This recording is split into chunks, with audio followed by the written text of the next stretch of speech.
¿qué tal? Soy Eli. Los vuelvo a saludar. Vamos a iniciar con un tema bastante interesante. Ya habíamos hablado acerca del sistema nervioso y su relación que éste tiene con otros sistemas. En este caso vamos a hablar de la relación que existe entre el sistema nervioso y el sistema endocrino. Aquí una situación muy particular. Vamos a hablar sobre todo cómo afecta esta situación a nuestra conducta, ya que tenemos un segregado de hormonas que no solamente van a afectar la conducta, sino que además pueden dar la posibilidad de varios procesos funcionales. Vamos a iniciar.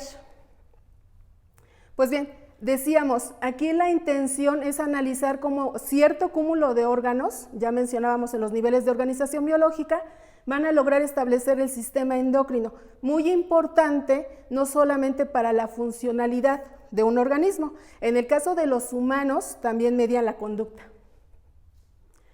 Ahora bien, cuando hablamos de sistema endocrino nos estamos refiriendo a un cúmulo de células epiteliales con una cierta característica. ¿Cuál es la funcionalidad o cuál es la diferencia? Nos está hablando acerca de que son de tipo glandular.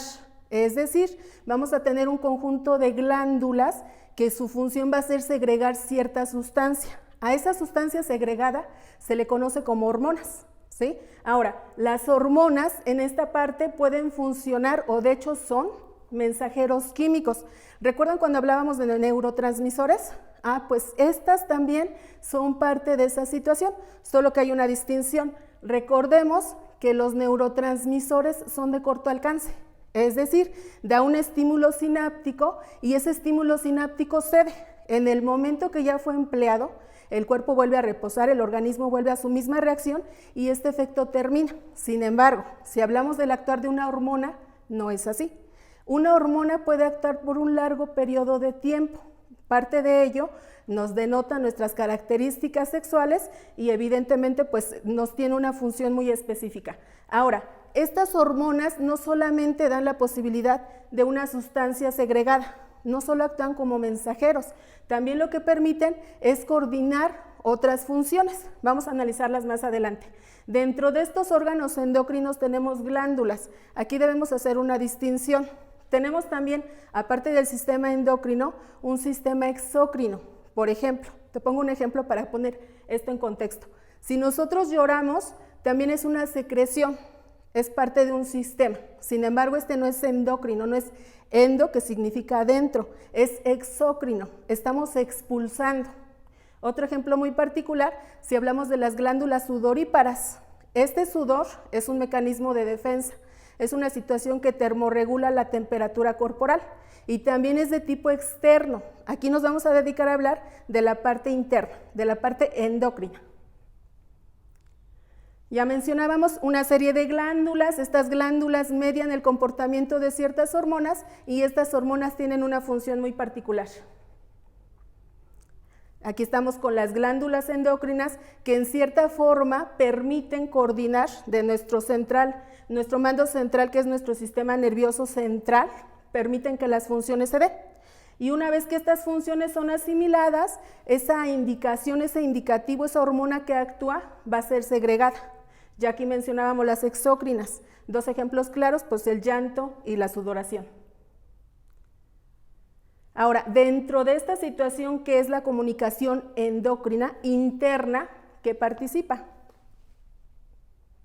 Decíamos, el sistema nervioso son estímulos nerviosos dados por los iones, habitualmente ya mencionábamos, iones de calcio, iones de magnesio, iones de sodio, que son partículas de ciertos elementos con carga eléctrica, ya sea positiva, cationes, o bien negativa, los aniones. Estos estímulos van a hacer que actúes, van a hacer que esa situación de sinapsis se presente y que una señal sea emitida a través de lo que es el cerebro. Estos son de corta duración, a diferencia de las situaciones de las acciones hormonales, que aquí nos menciona claramente, son de lenta actividad. Hay hormonas que te hacen o te permiten una funcionalidad a muy largo plazo. ¿Qué órganos tenemos dentro de este sistema endocrino que ahorita nos concierne? Pues tenemos la glándula pineal, la glándula pituitaria, también llamada hipófisis, que media mucho del comportamiento a nivel emocional.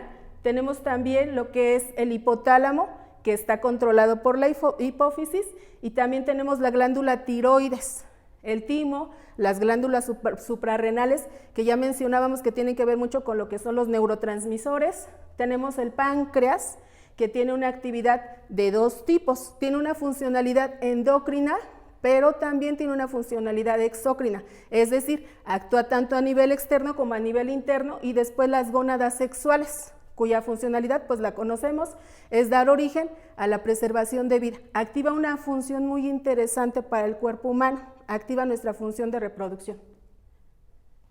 Ahora, estas hormonas están clasificadas de acuerdo a ciertos procesos, ya sea de funcionalidad, ya sea de formación, o bien la misión que tienen para llevar a cabo.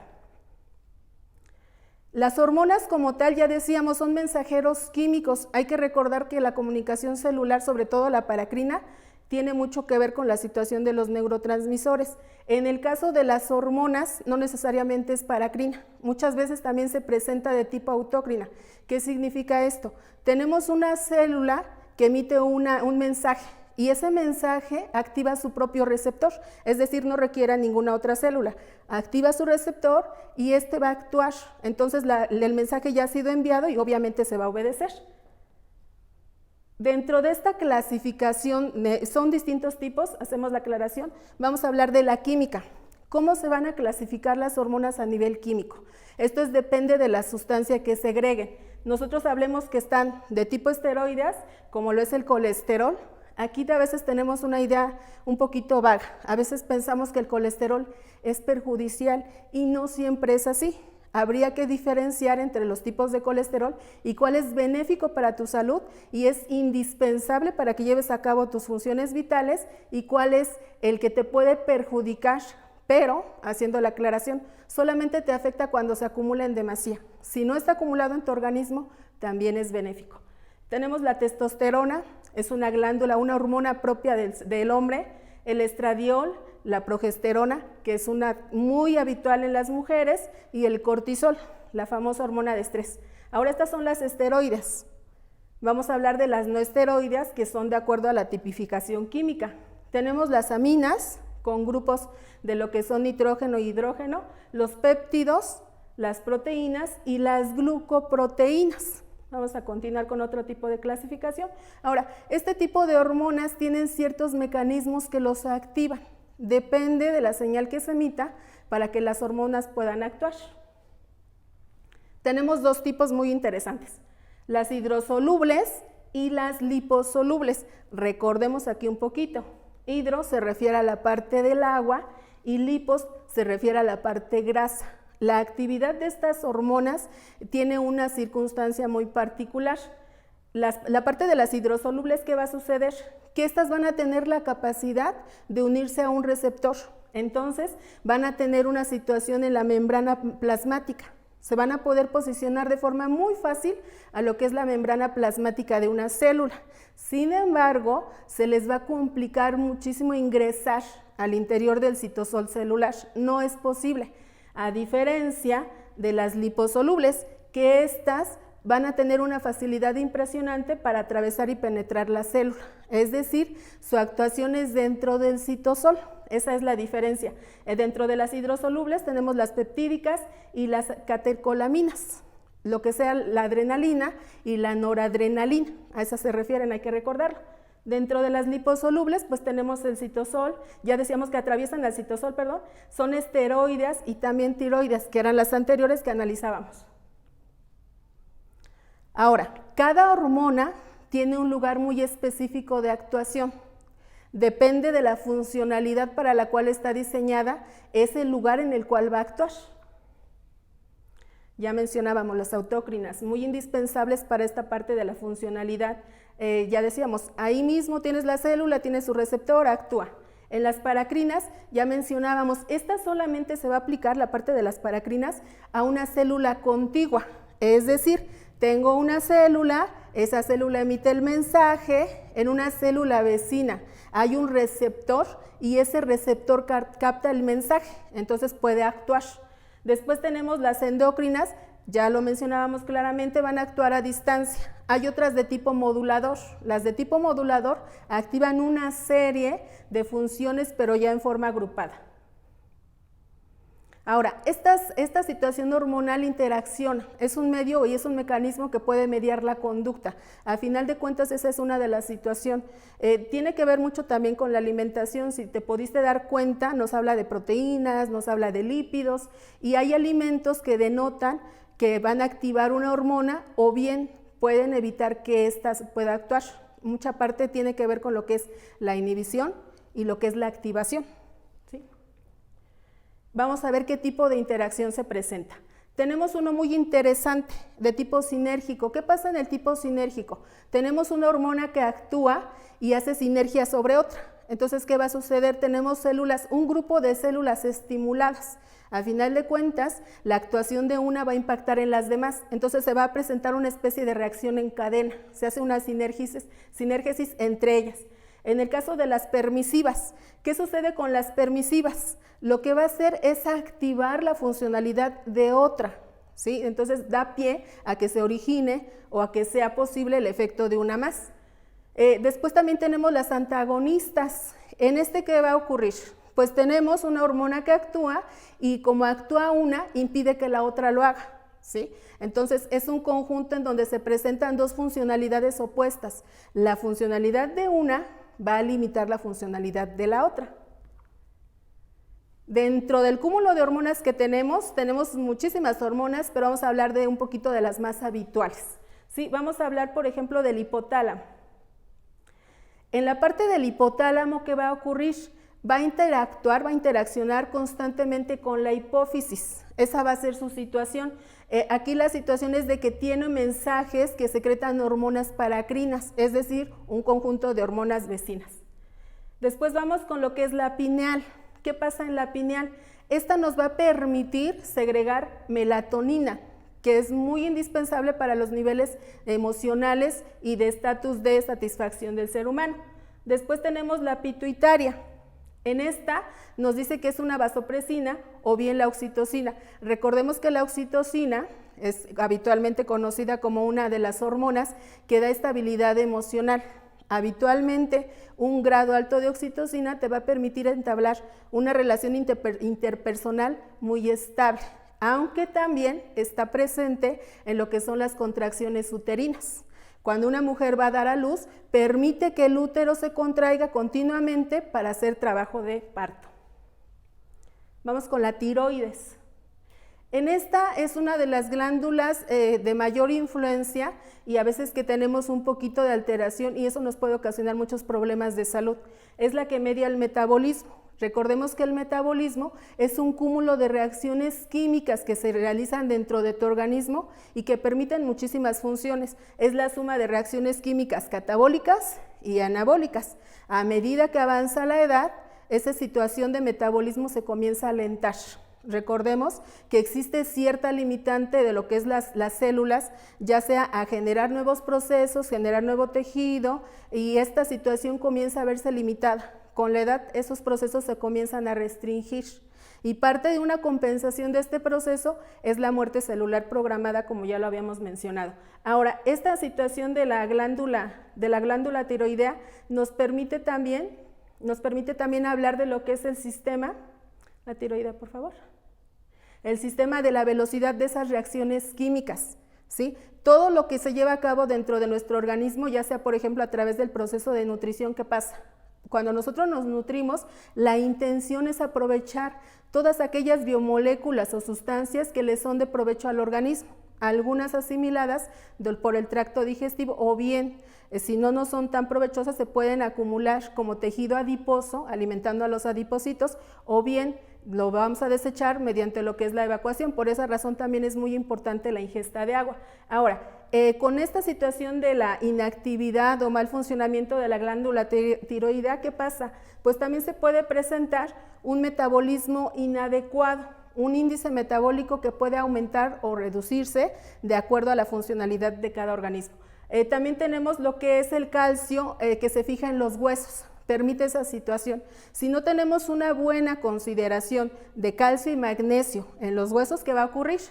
Pues con la edad se presenta una situación en donde se comienza a generar porosidad en la estructura ósea. Eso a la larga ocasiona lo que conocemos como osteoporosis. Ya tenemos muchísima fragilidad ósea y esto puede permitir que con un simple golpe se pueda presentar una fractura. También tenemos la paratiroides, que también actúa con lo que es la glándula tiroidea, y esta nos va a permitir asimilar la cantidad de calcio necesaria en la sangre. El exceso también nos puede hacer daño, pero permite la fijación adecuada. También nos permite que todos los minerales que se absorban a nivel renal sean los adecuados. Impedimos una acumulación que después va a convertirse en un problema muy grave de salud, pero nos permite la absorción de todos esos nutrientes. También nos permite que esta liberación de iones se vaya directamente al sistema óseo. Después tenemos otras muy importantes también, las suprarrenales. Ya lo habíamos mencionado.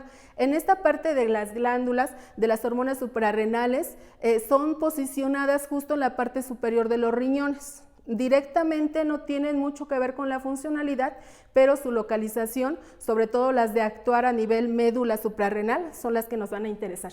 Aquí, por ejemplo, tenemos que en la corteza tenemos los famosos corticosteroides. También tenemos el cortisol, la famosa hormona del estrés.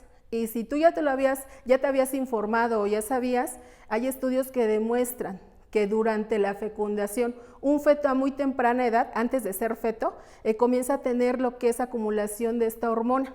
Sí, se han demostrado que prácticamente desde que un ser nuevo se genera, comienza a acumular este tipo de hormona de estrés. Es decir, sabe si es bienvenido o no a este nuevo mundo. Entonces, pues ahí la situación de la hormona del estrés, a tratar de controlarla al máximo. También tenemos lo que son el metabolismo de las biomoléculas. Recordemos, de acción inmediata a los carbohidratos, fuentes de energía inmediatas y de los cuales no debemos aprovechar, porque de ser así se van a convertir en tejido adiposo. Tenemos también las proteínas, cuya intención es la renovación y generación de tejidos, y tenemos los lípidos, que habitualmente los vamos a considerar como energía de reserva. Tenemos también la aldosterona, que nos va a permitir el metabolismo hidromineral. Recordemos, el agua es un biocatalizador y si tú no lo consumes en buena medida y no es adecuado tu consumo de esta, puedes tener problemas a largo o corto plazo. Hoy en día, el hecho de que te estén bombardeando con la información de consumir agua nos ha llevado también a caer en un problema, la famosa potomanía. ¿Qué pasa? Piensas que el hecho de tomar agua va a ser el reemplazo de la alimentación, y es algo totalmente inadecuado. Estos dos procesos van de la mano, nutrición y consumo de agua. Ahora, el consumo de agua depende también de tu sistema de vida. Hay un estándar de acumulación que nos indica que pueden ser 2 litros, sin embargo, habría que analizar también tu modus vivendi para ajustar esta ración. Es muy importante porque va relacionado. Ahora tenemos los andrógenos. Los andrógenos es un estímulo, es de tipo sexual. Habitualmente, pues, impulsa sexualmente a los hombres a tener una vida sexual activa, les permite la generación de lo que son pues, las gónadas masculinas y obviamente el actuar de estas. También tenemos la médula, ya mencionábamos que la parte de la médula suprarrenal es muy interesante. Aquí están posicionadas las catecolaminas, ya lo decíamos. En esta parte de las catecolaminas van a hacer su asimilación o su estimulación a nivel sistema nervioso simpático, es decir, van a actuar tu movilidad. Si tienes una situación de peligro, si tienes una situación en la que pretendes o debe haber huida, estas se van a activar de inmediato. Ahí es cuando, por ejemplo, tú sientes temor que va a suceder, pues vas a segregar adrenalina, y esta adrenalina te puede salvar la vida porque va a hacer que consumas la energía que está presente en tu cuerpo, ¿sí? Ya decíamos, activan la lucha y la huida. Tenemos la adrenalina y la noradrenalina como parte de las catecolaminas. Vamos a continuar. Ahora, hablamos de dos partes muy fundamentales del sistema endocrino. La parte de las gónadas, que ya mencionábamos, se obtienen a partir de lo que es el proceso de meiosis, división celular. Y estas nos van a permitir las funciones sexuales y la aparición de lo que son los caracteres sexuales secundarios. Es decir, el hecho de que tú o yo tengamos denotación de hombre o mujer, pues se debe a estas glándulas y a estas hormonas. Dentro de lo que es la parte femenina, pues vamos a hablar acerca de lo que es los estrógenos y la progesterona.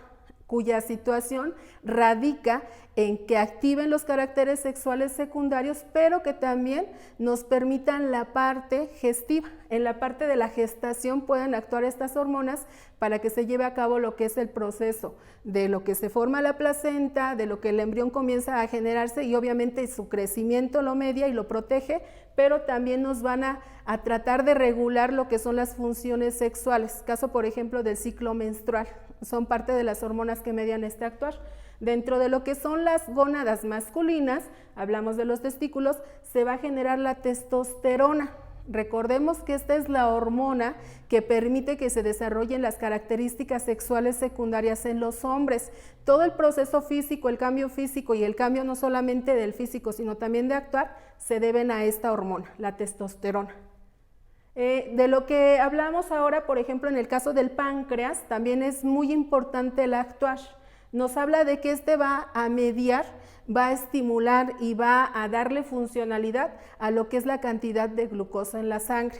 Hoy en día vivimos un problema de salud muy crítico debido a esa situación de poca asimilación, poca compensación de una alimentación sana. Entonces, habitualmente recordemos, de los alimentos nosotros aprovechamos la glucosa, y esa glucosa se obtiene de cualquier biomolécula.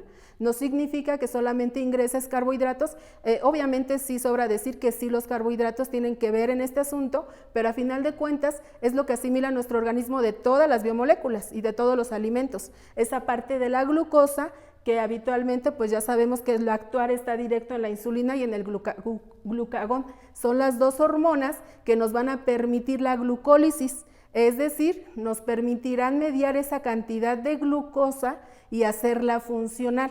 A final de cuentas es tu energía. Sí, hay que recordar que esta es la parte que te activa, que te permite realizar todas tus funciones y es tu fuente de energía inmediata. Sí, pues prácticamente esto ha sido todo por mi parte. Espero haya sido información de su agrado. Nos vemos hasta la próxima. Adiós.